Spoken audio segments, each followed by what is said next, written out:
Turns out a conflict with North Korea is incredibly possible under the Trump administration. Now, during an interview with Reuters, President Trump had said that a major conflict with North Korea is possible over their use of nuclear and their nuclear and their missile programs. So Trump, in this Reuters interview, said there's a chance that we could end up having a major conflict with North Korea. Absolutely. Here we go.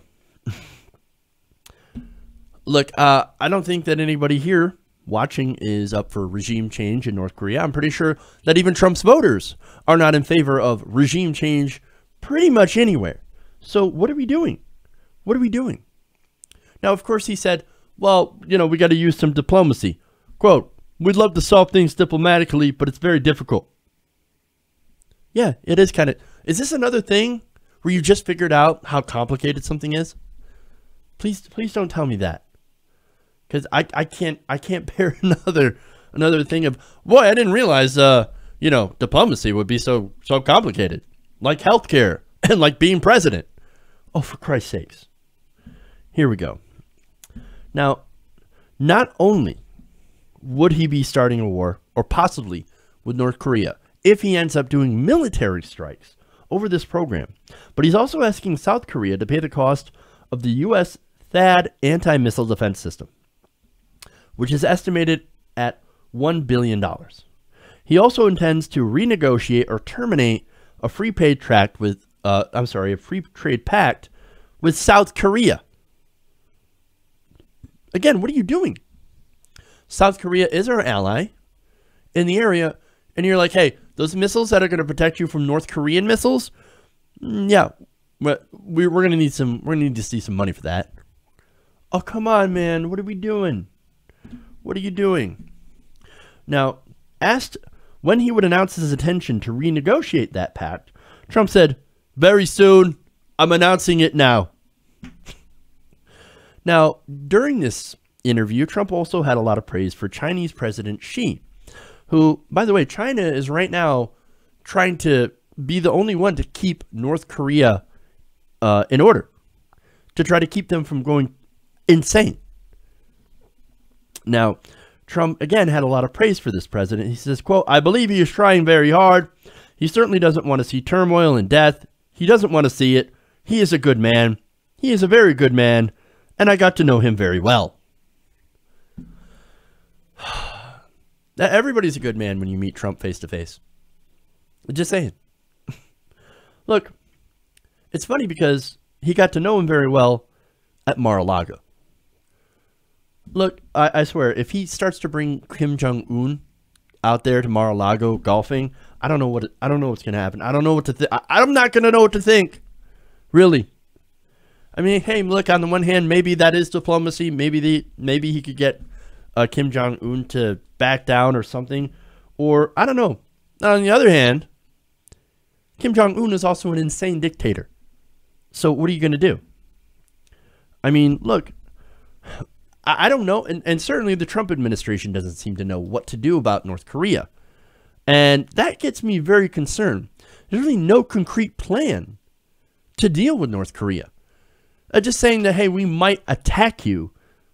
You think that's going to help the situation? No, that's not going to help the situation. This is bad. This is not good at all. Now, not only that, but the Trump administration, now focusing on North Korea, says that they are, quote, an urgent national security threat and top foreign policy priority. What happened to defeating ISIS in the first 30 days? Did we already do that? Did I miss that? Like, I know we're almost 100 days in, so did I miss ISIS falling? Like, a lot of stuff happened. Maybe I did. No. He doesn't care about ISIS anymore. Now he cares about North Korea. About starting possible nuclear war with North Korea, because that's exactly what would happen. Oh, man. Now, it said that it was focusing on economic and diplomatic pressure. Well, at least we're starting with that first, including Chinese cooperation in containing its defiant neighbor and ally, and remain open to negotiation. At least there's the negotiation part. Okay, so we haven't gone to dropping bombs. Hopefully we don't get to that point. Bottom line is what we can, if we can do something to prevent a war, great. But look, again, I don't think it's, this scares me, okay? Because U.S. officials have said that the military strikes remain an option. You don't do that. You can't. They are a nuclear state with someone who is very likely to start firing off missiles. Not at us. They can't fire a missile to reach us. So how they're a national security threat, I don't know. Maybe 10, 15, 20 years down the line, when they actually do have a missile that can reach us, okay. Then there's a national security threat. But to us, again, here in the mainland, they can't reach us. But they can reach South Korea. They can reach Japan. And that is very, very dangerous. Okay? And if we start getting into a skirmish, military skirmish with North Korea, who do you think they're going to go after first? They're going to go after South Korea. They're going to go after Japan. Millions of people are going to die. This is bad. This is incredibly bad. Even threatening military strikes. You can't do that. Now, look, get this. In the same interview, Trump was asked if he considered North Korean leader Kim Jongun to be rational. Here's his answer, quote, "He's 27 years old. His father dies, took over a regime. So say what you want, but that's not easy, especially at that age. And I'm not giving him credit or not giving him credit. I'm just saying that that's a very hard thing to do. As to whether or not he's rational, I have no opinion on it. I hope he's rational."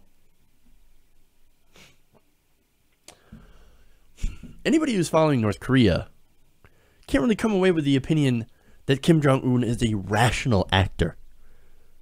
I certainly don't think he's a rational actor. I mean, look, you've been paying attention to some of the stories coming out of North Korea, and I know some of them are fake, some of them are false, and we've talked about those before, but there's also stuff that comes out that's true, and what has come out that has been proven true is incredibly horrific. I mean, look, killing family members. He's killed family members using assassins in other countries. And not only that, but of course the weird bellicose threats that he's made against the United States, you know, threatening nuclear Armageddon against us. This guy's not a rational actor, okay? The whole country is insane. They revere their leader like it's some sort of god. Kim Jong-il, oh, he bowled a perfect 300 every single time. These are not rational people. This is not a rational family. These are not rational actors. So if you start provoking people who are irrational, you're going to get an irrational response. It's not a good idea. You can't attack them or threaten military action. What you try to do, at least from my opinion, maybe I'm wrong, maybe you try to isolate them. Maybe try to separate them from their allies. In this case, their allies would be China. Because I believe that Un is very capable and unstable enough to launch nuclear weapons against our allies in the region. And that would turn out to be an enormous loss of life and an absolute disaster. You cannot just go in and Donkey Kong your way through diplomacy. You can't do that. It might work in an election when you're going after Hillary Clinton, but it's not going to work with people like Kim Jong-un. It's not going to work. So what we're doing is incredibly frightening when it comes to North Korea. So, my God, I hope cooler heads prevail. I hope somebody on that team, somebody in that White House says, what you're doing, Trump, is wrong. You better listen. Don't listen to the neocons. Don't listen to the warhawks. I mean, even they have to be smart enough to say, hey, that's a no-go. I mean, they were smart enough during the Bush administration to say, you don't mess with North Korea. You can't.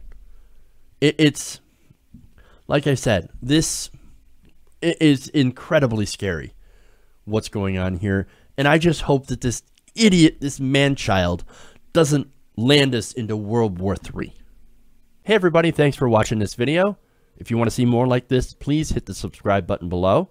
And if you want to support truly independent progressive media, please consider becoming a patron at patreon.com/TYTNation.